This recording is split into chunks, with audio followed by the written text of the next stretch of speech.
Every day, something dramatic happens in the Caribbean that affects our lives. We'll give you the details. We'll give you the facts on Caribbean Perspective with Eddie Frederick. Here's Eddie Frederick. Welcome to Caribbean Perspective. So glad you can join us. The story that takes the lead in today's edition for Tuesday, 13th February 2024, and brought to you in association with our friends at Antillean Group, Soca King Machel Montano wins Trinidad and Tobago's 2024 Calypso Monarch. Details after this important message. Believe in our strength, we'll stand by you. Protection from all, perils big and small. Reassurance we give, it's so clear to see. Peace of mind, that's our service guarantee. We look after all our family. Yes, we do at every opportunity. Antillean Group, underwriters of all classes of insurance solutions for your protection and investment. Live well financially.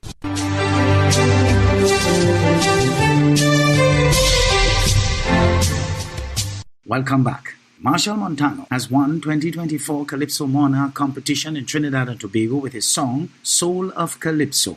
Montano performed in position number 3 to top the list of 12 competitors at the Dimanche Gras show at the Queen's Park Savannah and take the prize of $500,000 and a vehicle worth up to $350,000. Machel decided to sit out the soca season this year in order to pursue a university degree in the arts under the subject Carnival. His entering the Calypso competition is very much in keeping with his deep-rooted love for the culture and could very well act as a practical for his educational path at this time. Congratulations, Machel, who must by now hold all titles as a Calypso and Soca artist in the Twin Island Republic. In other news, as the police service steps up its surveillance for Carnival 2024 in Trinidad and Tobago, it is reporting that it has seized 4 high-powered rifles and ammunition from a courier company. TV6's Jewel Brown reports. As there continue to be concerns in Trinidad and Tobago about the amount of illegal guns, including high-powered rifles and illegal ammunition out on the streets, the police service announced that officers conducted an exercise in the North Central Division between 10 a.m. to 11:30 p.m. on February 9th, Carnival Friday. The TTPS said in a statement that at around 5:30 p.m., officers of the Piarco CID received information from an intelligence unit and proceeded to the premises of a courier company in the Trin City area where they intercepted a package. The TTPS did not identify the courier service. According to the TTPS, officers said they found several firearms and components parts, namely 4 AR-15 assault rifles, 6 AR-15 magazines, 60 rounds of 7.62 ammunition, 80 rounds of 5.56 ammunition, 30 rounds of .38 ammunition, and 30 rounds of .45 ammunition. The exercise involved units from Piarco, Aruca, and members of the NCTF West and NCTF East.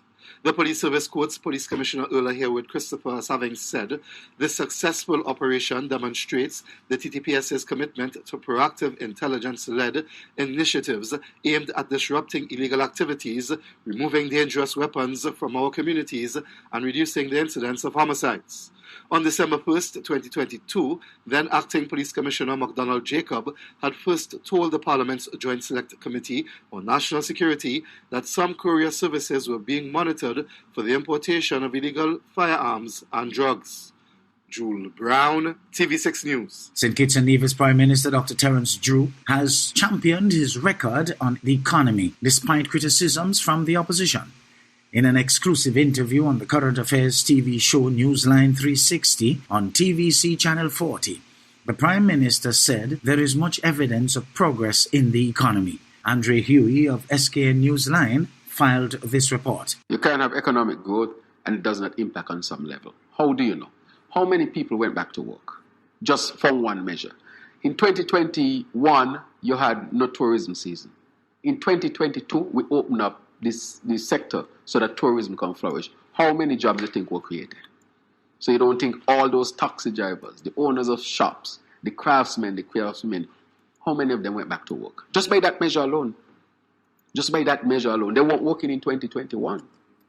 Correct? We opened back the country in 2022. We had ships in 2022. Correct?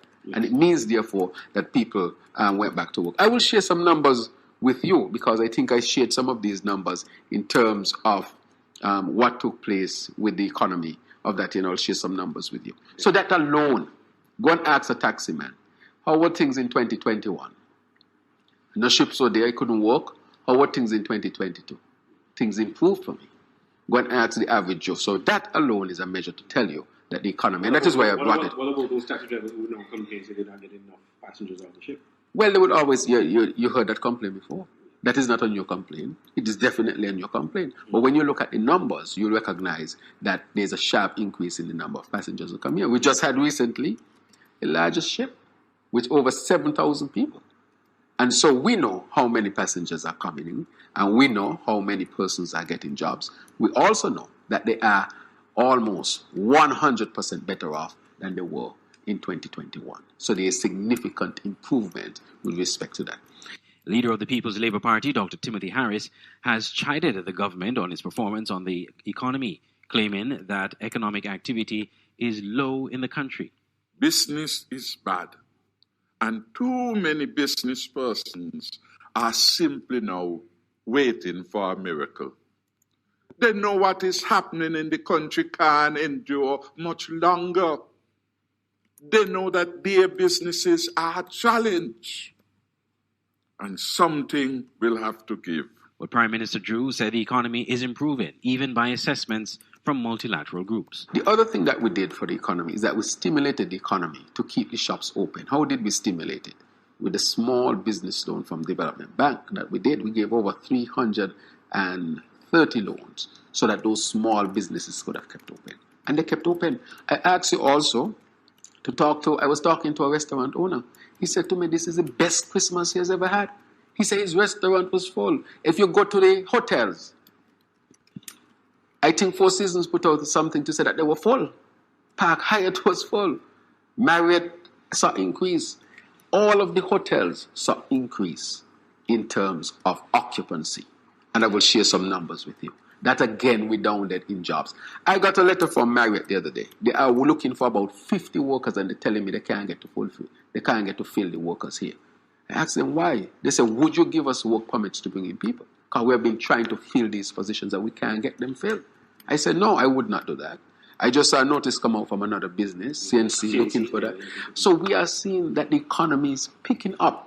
And how do you know it's picking up? Is when people are saying, we have jobs and we can't fill these jobs. The interview with Prime Minister Drew can be found on the Television Caribbean YouTube channel and the SK Newsline Facebook page. I'm Andre Huey for SKN Newsline.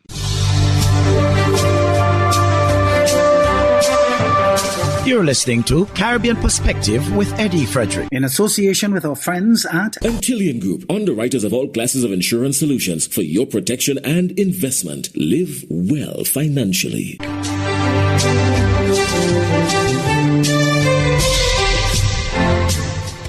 Many teachers took to the picket line on Friday in Guyana, amplifying the nationwide call for teachers to be paid a livable wage.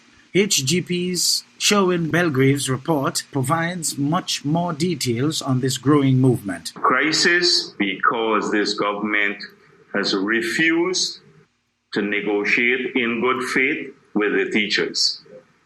This is the duplicity from worm-like creatures. I must say that, worm-like creatures, crawling creatures.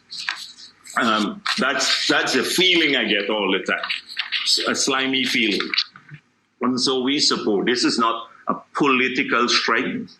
That was Vice President Bar Jagdi in 2018 when he was opposition leader, throwing his full support behind the teachers' strike action. Fast forward to 2024, now the Vice President, Jagdi and his government has been accused of failing to engage in collective bargaining with teachers who are currently on the picket line for better wages to feed their family. And what is wrong with collectively bargaining with the union on salaries? Let them submit proposals, you look at them, you Frankly exchange. speaking, now that I've had chance to go through in great detail, where the State of the Union, sometimes you're busy and you don't look. I accuse the media of doing that, but we too didn't pay enough attention. With this state of affairs, these are not credible. This is not a credible body anymore. He was asked by reporters at his weekly press conference on Thursday multiple times whether he will meet with the Guyana Teachers Union for collective bargaining. In his response, the Jagdeo called the ongoing strike a political one and said that his government will not allow it to be a distraction and bow to demands for better wages for teachers. He even sought to discredit the union, leading the current nationwide teacher strike by alleging that its leaders are corrupt. When people argue for collective bargaining, they must also be accountable. Jagdeo believes that his government is doing enough for teachers and claimed that they have already received more than 30% increase since his government took office. He even stressed that over $130 billion was injected into the sector in the 2024 budget, and that the government is more focused on enhancing the quality of education by training more teachers. This is Shervin Belgrave reporting for the AGP Nightly News. The former Prime Minister of the Bahamas, Perry Christie, and Senator Darren Henfield comment on the crisis in Haiti. More in this ZNS News item with Corville Pyfron. Former Foreign Affairs Minister Darren Henfield, who also represented the North Abaco constituency for 4 years, believes while the removal of unregulated communities is a step in the right direction, more still has to be done to deal with illegal immigration. Illegal immigration to the Bahamas, as we know, continues to go unabated. And until we can stop the flow of the boats from Haiti, as things get tough, people look for a place to come where they can find a way to make a living.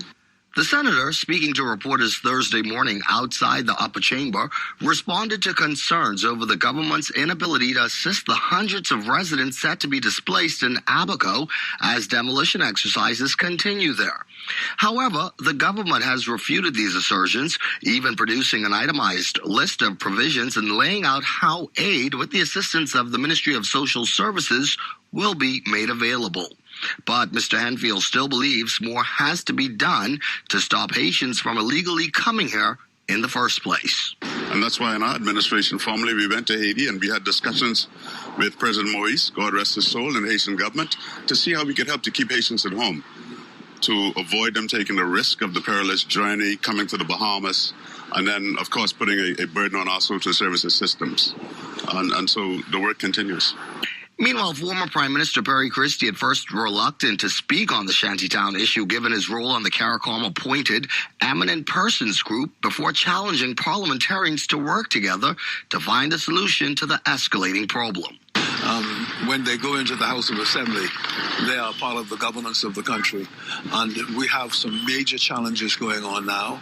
And I have no doubt whatsoever that major efforts are being made as we speak to address those challenges, because it is critical that we do so when the economy of the Bahamas could be severely impacted. As for his work with the three-member EPG, along with the former Prime Ministers Anthony of St. Lucia and Golding of Jamaica, Mr. Christie says, unfortunately, the situation in Haiti is worsening by the day.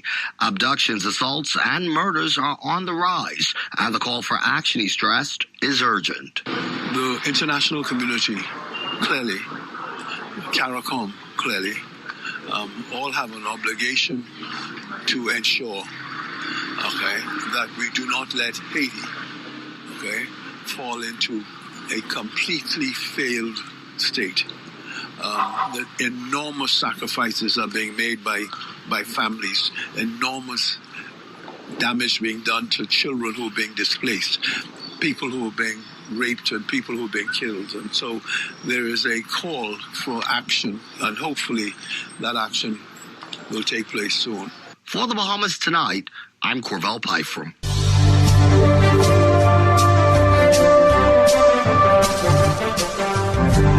I am Eddie Frederick. This has been Caribbean Perspective, a whole new approach to highlighting developments in the Caribbean. In the meantime, please follow us on Facebook and subscribe to our YouTube channel for daily regional news and more, in association with our friends at Antillian Group.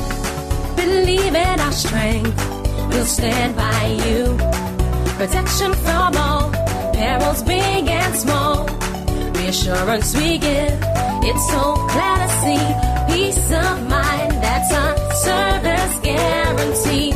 We look after all our family. Yes, we do at every opportunity. Antillian Group, underwriters of all classes of insurance solutions for your protection and investment. Live well financially.